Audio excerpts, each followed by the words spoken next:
Hey guys, आज की video में हम बटरफ्लाई सीजन 1 के सेकंड एपिसोड के बारे में बात करेंगे, जिसमें जूनो डेविड को मारने की सुपारी देगी। सो वीडियो को पूरा देख के चैनल को सब्सक्राइब भी जरूर कर देना। और हाँ, अगर आपने फर्स्ट एपिसोड नहीं देखा तो डिस्क्रिप्शन बॉक्स की लिंक से देख लेना। चलिए अब आज की वीडियो को स्टार्ट करते हैं। तो एपिसोड की शुरुआत में डेविड और रेबेका शॉपिंग करने सुपरमार्केट में आते हैं, लेकिन रेबेका को वो अपने पप्पा के साथ है वो सपना ही लगता है, जिससे वो अपने पप्पा को उन्हें कहाँ पे जाना है उसके बारे में पूछती है। तो डेविड उसे हमें सबसे पहले बुसान से कुछ सामान लेना है और फिर हम वियतनाम जाएंगे, वहां से हमें कोई भी नहीं निकालेगा, ऐसा बताता है। लेकिन रेबेका कुछ सोच के जूनो आपको मारना चाहती है तो मैं क्यों भागूं, मैं जूनो को कॉल करती हूँ, ऐसा वैसा बोलने लगती है, जिससे डेविड उसे समझाने लगता है। लेकिन फिर भी रेबेका बाथरूम जाने का बहाना करती है और बाथरूम में आके जूनो को कॉल करती है। और पिछले एपिसोड की एंडिंग में जूनो ने एडवुड को जो मैसेज भेजा था उसके बारे में बात करने लगती है, लेकिन जूनो उसे डेविड को छोड़ के वापस आने के लिए मोटिवेट करने लगती है और अपनी टीम को उसकी लोकेशन ट्रैक करने का इशारा देके उनकी लोकेशन के चारों तरफ हल्की सी नाकाबंदी भी करवाने का ऑर्डर देती है। वही बाथरूम के बाहर डेविड रेबेका का वेट ही कर रहा होता है और रेबेका नहीं आती तो वो थोड़ा शॉक होकर बाथरूम में जाके देखता है तो वहां पे उसे रेबेका नहीं दिखती, जिससे वो शॉक होकर तुरंत बाहर गाड़ी के पास आता है। तो रेबेका वहां पे होती है, जिससे डेविड की जान में जान आती है और फिर दोनों बाप बेटी वहां से जाने लगते हैं। लेकिन रास्ते में उन्हें नाकाबंदी दिखती है, जिससे डेविड शॉक होता है और वो नॉर्मल तरीके से आगे बढ़ने लगते हैं। लेकिन पुलिस वाले उन्हें पहचान लेते हैं, जिससे वो उन पे बंदूक तान के गाड़ी से निकलने को बोलते हैं। तो डेविड बाहर निकल के एक पुलिस को दनका देता है, साथ में रेबेका भी दूसरे पुलिस पे बंदूक तानती है, लेकिन डेविड उसे पुलिस को मारने से साफ मना करता है, जिससे रेबेका कुछ सोच के पुलिस के हाथ पे गोली चलाती है। वैसे बाकी के पुलिस को वो दिख जाते हैं तो वो उन पे गोलियां चलाने लगते हैं, जिससे डेविड दूसरे साइड के रास्ते से गाड़ी चुरा के रेबेका के साथ वहां से निकलने लगता है। तो रेबेका पागलों की तरह हंसने लगती है। वैसे ही हमें सीरीज का नाम दिखाया जाता है। उसके बाद जूनो को डेविड की वगैरह फुटेज मिलती है तो वो अपने बेटे ओलिवर के साथ उसी के बारे में बात करने लगती है। तभी उसकी असिस्टेंट आके जनरल वांग ने चारों तरफ और ज्यादा पुलिस बढ़ा दिए है ऐसा बोलती है और चली जाती है। तभी ओलिवर को डेविड के एक ठिकाने के बारे में पता चलता है तो वो जूनो को बताता है और उस घर के ओनर की डिटेल्स में उन्हें यूंजू का नाम दिखता है। तो जूनो समझ जाती है कि डेविड ने फिर से शादी कर ली है, जिससे वो ओलिवर को आगे के प्लान की तैयारी करने को बोलती है और खुद मिस्टर ली गन नाम के सुपारी लेने वाले आदमी को कॉल करती है और दोनों एक दूसरे को थोड़े बहुत जानते हैं। तो जूनो ली गन को डेविड को मारने की सुपारी देती है और फिर मस्त खाना खाने बैठती है।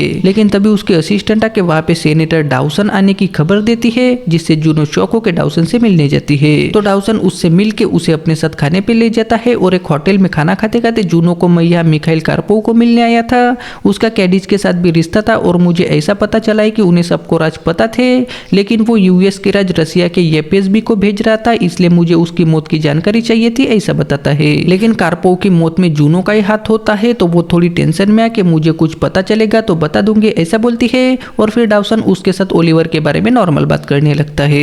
वहीं पे डेविड अब प्लान चेंज करता है और नया प्लान बनाने तक छुपने के लिए वो रेबेका को लेकर डेगू के अपने दूसरे अड्डे पे आता है और वहां पे पैक मारते मारते रेबेका के साथ बात करने लगता है। तो रेबेका भी बचपन में डेविड उसे जो गाना सुनाता था वो गुनगुनाने लगती है, लेकिन तभी उसे चक्कर आके वो बेहोश होती है। तो डेविड उसकी तलाशी वगैरह लेता है तो उसे रेबेका के पास एक सीक्रेट फोन मिलता है जहां से उसने जूनो को कॉल किया होता है। तो डेविड थोड़ा सोचता है और फिर रेबेका को होश आने का वेट करने लगता है। तो कुछ देर में रेबेका को होश आता है और उसके पप्पा ने उसे बेहोश किया होता है तो वो बिल्कुल भी खुश नहीं होती। लेकिन तभी उसे टेबल पे उसका फोन वगैरह दिखता है तो रेबेका समझ जाती है कि उसके पप्पा को सब कुछ पता चल गया है।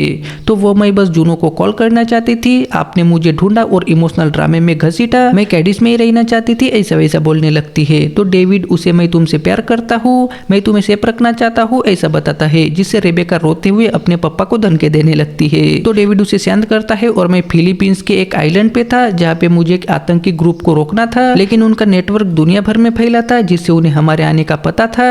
वो लोग कुछ ज्यादा ही खतरनाक थे और वहां पे हमें तुम्हारी फोटो मिली थी, साथ में पूरी डिटेल्स भी थी। तभी हम पे हमला हुआ जिसमें मेरी पूरी टीम मर गई, लेकिन मैं किसी तरह से बच गया, जिससे वो मेरे लिए तुम्हें भी मार देते, इसलिए मुझे मरना पड़ा। उस वक्त मुझे जो सही लगा मैंने वही किया, ऐसा बताता है और बहुत ही ज्यादा इमोशनल होता है। तो रेबेका भी इमोशनल होने लगती है, लेकिन तभी डेविड को यूंजू कॉल करती है और उसे कुछ लोग मेरा पीछा कर रहे हैं, ऐसा बताती है।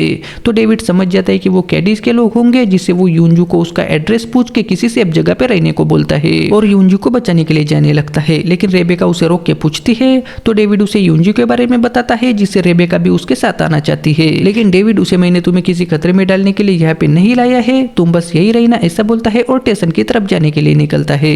लेकिन जूनो को वगैरह अच्छे से पता होता है कि डेविड यूंजू को बचाने के लिए आएगा, तो वो ली गन को खबर देती है और स्टेशन के सीसीटीवी से देखने करने लगती है। लेकिन ओलिवर अपनी माँ से डेविड के बारे में बात करके वो कैडिज से दूर रहना चाहता है, जिससे शायद हमें उसे छोड़ देना चाहिए ऐसा बोलती है, जिससे जूनो उस पर हल्की सी भड़कती है और डेविड को मारने के बारे में सोचने को बोल के सीसीटीवी देखने लगते हैं। वहीं पे डेविड स्टेशन में आता है और वो कैडिज के लोगों को पहल के उनकी वॉकी टॉकी ले लेता है, जिससे ओलिवर को वगैरह उनके लोग जवाब नहीं देते तो जूनो समझ जाती है कि स्टेशन में डेविड आ चुका है।